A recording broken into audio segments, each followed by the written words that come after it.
আমরা মনে করি মেজর সিনহা তার জীবন দিয়ে যত মানুষের জীবন রক্ষা করে গেছেন তাদের প্রতিটি নিঃশ্বাস তার আত্মার শান্তি মাগফিরাত কামনা করবে।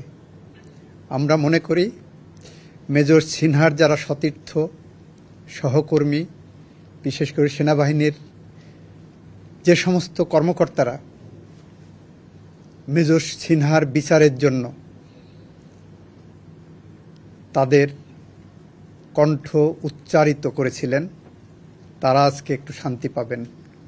কিছুটা হলেও হয়তো মেজর সিনহার শূন্যতা পূরণ হবে না, বাট তারা মনে করবেন তাদের কণ্ঠে যে প্রতিবাদ উঠে এসেছিল সেই প্রতিবাদ একটি ভাষা পেয়েছে, একটি ন্যায় বিচার পেয়েছে।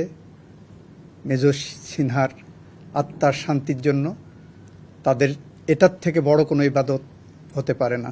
এই মেজর সিনহা যে কালকে বলেছি, কোনো কোনো মৃত্যু পাখির পালকের মতো হালকা, কোনো কোনো মৃত্যু থাই পাহাড়ের মতো ভারী। মেজর সিনহার মৃত্যু আমাদের জীবনে থাই পাহাড়ের মতো ভারী হয়ে আছে। সেই ভার নিরসনের জন্য হলেও এই মামলাটা আমরা দ্রুত নিষ্পত্তি করার চেষ্টা করব।